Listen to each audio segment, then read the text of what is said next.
Your party dashes in from the streets. At the entrance of the courtyard of the manor itself, that's when the lightning strikes. The shadows give way for a moment. And at the top of the stairs, you see an ogre magi already completing the arc. What's up, nerds and nerdettes and wee little nerdlings all? It's your buddy Johnny G for 2 Gun Pixie presents Legendary Gaming. Shut up and sit down. Alright, so basically what's going on before tomorrow's game, so you know, for this episode of Behind the Screen, is there's gonna be some changes to the city street, and I have to build a new building. So, to start with, let me just give you an idea of what's going on here on the table, alright? So this part of the campaign is going to take place right on the heels of the last game. It's still the same night, and they're heading back to the main street because I'm going to be replacing this hot air balloon, the gas swamp gas balloon, and this whole area is going to be the staging area for the portable stage that the incomparable Giacomo, King of Bards and Bard of Kings, will be performing.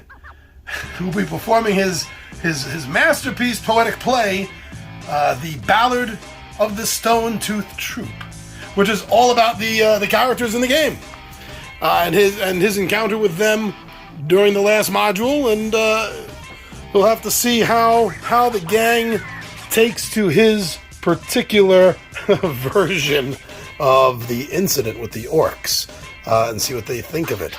So what's going to be happening is I'm going to be moving this, but I think I might put it on a building top, you know, like it's like it's prime seating that's being sold. That might be good. And I'm going to be moving the knife tosser. That's going to be gone, and this whole area. So besides that, yes, I am going to be building for the second encounter. I'm going to be building a warehouse, and I'll actually show you how I'm building that. So give me a moment, and we'll get right on top of that. All right, so what I'm going to be doing is I'm going to be taking the pieces that I used for the tower. Well, not this. This is she got dropped off by my buddy Edmund. Printed that up and painted it. Pretty cool. But no, the pieces that I was using, you're going to find familiar from the tower in the last adventure. I'm going to be taking this apart, and I'll show you what's going on step by step, and using this to build the warehouse for the second half of the scene for tomorrow's game. So I'm going to take this stuff apart and then put it back together in a whole new form. So, yeah, hold on. Now, the first thing I want to point out is some changes. Well, a change that I'm going to be making. So, this is what I'm going to be building. Technically, this is only one floor. There's a quick little office on the second floor, but it's all one big abandoned warehouse space. What I'm going to do is I'm going to add, well, first of all, this is 5, 10, 15, 20, 25, 30, 35. That doesn't work for me, so I'm going to change this to 40 feet. And then what I'm going to do is I'm going to add a walkway around the top ledge. I'm going to add a walkway around the top ledge like that.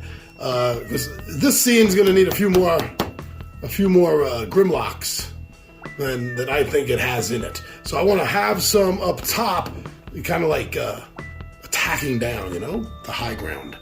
So that's the first thing I'm going to do. The second thing I'm going to do is we're going to take this stuff apart. So this all snaps out very easily. One of the things that I really do enjoy, especially because of these easy clips.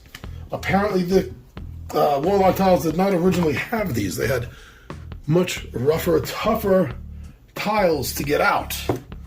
Pegs to hold the tiles to get out. This one, just a quick little angle, and they do come right out. Digging that. So I'm going to get a little set together going here of walls and floors. And this is what we're going to build upon. Like so. That better? That better? This is the slow, boring part. I might just fast forward a lot of this.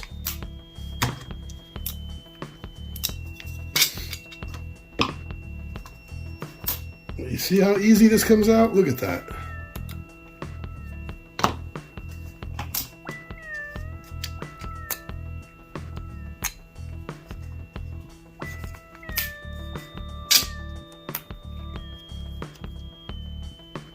So quick, so easy. And this here is one big piece. This is one 4x4 piece, or a 10 foot by 10 foot if you're looking at it like a map point of view. Okay, and it's as simple as that, and everything's done. Looks like the banners, these come out as well. Okay, so now I'm gonna do the same thing to this and this, and that should be enough. But I have another couple of levels that I can tear apart in case I need. So I'm gonna do this off camera and come back and show you how I'm putting it all together. All right? All right, so I got two taken apart, and I actually took apart one of the third ones because I wanted these 1 inch by 2 inch pieces to make this little walkway along the top. And I got everything out that I'm gonna need. I just gotta piece this all together. This is the way it's gonna sit. I like to place it out before I build it so I can see everything. And I did go out and I got from two of my doors and archway sets, this set of these 2 iron doors, which are gonna be the entrance. Whew. Oh, and then I'll have to get some stairs. I have to go get some stairs to get up to the second level office that'll lead out to the platform. All right, let me put this together and then I'll show you what it looks like all complete. All right, cool. All right, so this is what I got for the first floor of this abandoned warehouse where they're gonna be fighting the Grimlocks. I'm using, I went and I got the 2 more doors. Yeah, from my doors and archway set, 2 iron doors, double set iron doors. I'm gonna be using those. I do have torches in here, even though the Grimlock, the first thing one of the Grimlocks does is cast darkness. We'll cancel out the torches, but I just still want them there for, you know, aesthetics. The banners, what I've been doing with the stone walls is the banners, like this time, just like with the tower, and I'll tell the players, the banners represent windows. There are no windows on the full-size 2-inch walls. I almost wish that someone would come up with something like, you know, like the banners that can be put in the little hole and would kind of clip over the top so it would appear on the other side and just be a window. Just be a window. You can just clip right over that. That'd be really cool. So here's the divider. So I figured between the divider and then I got to get the stairs to come up here and get that for the second level. You'll see that in a moment. With the walkway along the end here, I'm really hoping that that the walkway up top and with this and the stairs, you know, from underneath the stairs or something, will give a you know, good advantage to the Grimlocks as far as having some cover goes. So we'll see how that works out. But let me build up the second floor, and then I'll show you the completed job of this. All right, very cool. Okay, so I got the second floor built, and I went a little bit more on the upper level ring, looking down on the first floor, because in order to get all the walls, the walls have to be connected to a floor. So I did that, leave a space for the office here. There are no walls for the office, and that's because this is an old abandoned warehouse. So I'm just going to say the walls have gotten destroyed, really, because there's nowhere that I could really put anything. So that's it. The first and the second. I got the stairs. I got ladders, and here, let me show you. Let me show you if I do this.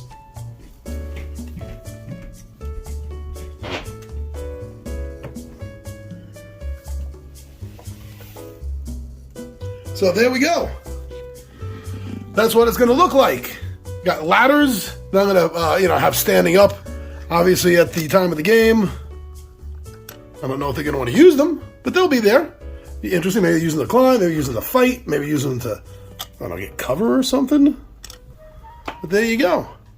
And again, that represents a window, not a banner. And from the front, that's what it looks like. Nice. I'm looking forward to this encounter. It's going to be nice and tricky. A lot of the guys have dark vision, but nobody really has the ability to see through a darkness spell. So the Grimlocks, although outnumbered, are going to have an advantage, I think. And the crows think so too. Did you hear that? Must be right outside my window. All right, so let me go and fix up the city board a little bit, clean that up, and I'll get right back to you and show you what's going on and getting all ready. Okay. See you shortly. And so here are the changes. I mean, it's subtle. It's not much, but we are missing a gigantic hot air balloon. Swamp gas. So here is the stage setup for the incomparable Giacomo, King of Bards and Bard of Kings. We see that there's already a group out watching and enjoying the poems and plays that he has conducted and composed and put together. Notice I also got the roofs. I got the roofs back on, so that's good. Yeah, that's it. We have a few. We have a lot of just generic people out in the field here, but we also have a couple of town specifics, like Thunderhoof, right, is out here to check things out. So this is going to be interesting because during the play, the poetic play that Giacomo and his troupe, yes, he has a troupe, are putting on, they will be attacked by Grimlocks, which is what brings us to the warehouse you saw me building before. Lovely, absolutely lovely. Yes, I'm so looking forward to tomorrow's adventure. Okay, so I think I'm actually done for setting up tomorrow. All I want to do is just clean a little bit, you know? I'm getting rid of those boxes, I'm moving them aside. But other than picking up stuff, yeah, we're all ready for tomorrow. Nice. I like it when I get ahead of schedule. So what did I do with... Oh, yes, the swamp gas balloon is off to the side. I'm actually surprised the guys didn't attempt to try to get a ride on it. Get a view of town. It would have been an encounter if they did. But they were too busy in shops and buying stuff and putting their vehicles away. All right. So let's, unless something else comes up, I'm willing to put this away for a moment until the gang shows up tomorrow and they can regale you with the adventure from last week. Oh, so hold on. There is something else I want to talk about. I want to talk about, see, we got something over here. Yeah, I want to talk about rats. Because both Ron's character and both Ron and Andrew's character both got bit by the were-rats. Only Ron got affected by the lycanthropy. He doesn't know it yet. Which means I didn't make him roll for a filth fever. I figure he's a carrier now. And the filth fever would not have affected Eamon, because he's a monk. And he's already at 5th level, so normal sickness and diseases don't affect him. But he did make his save against the lycanthropy. So, this is a continuation of last week. So I just want to be clear here. This is a continuation of last week. So what that means is the first night of the full moon was 2 nights ago. Last night was the second night of the full moon, and that's when the guys got attacked by the were-rats in the were-rat den, right, in the tower. So tomorrow night is the third and final night, and it's also the first full night after Ron's got bit. So actually, after tonight, tomorrow night, game-wise, Ron is turning into a dire rat at Moonrise and terrorizing this place. But it's okay. I have an out for them, even though it's been more than an hour since he got bit, so the belladonna won't work. I have placed a side quest here. A little side quest here for the next game session, involving them trying to find something to help Eamon. And what that's going to be is a Helm of Opposition. By putting the Helm of Opposition on him, because when he turns into a dire rat, were-rat, he's going to be lawful evil. But by putting that on him, it will reverse things to being chaotic good, which is his normal alignment anyway.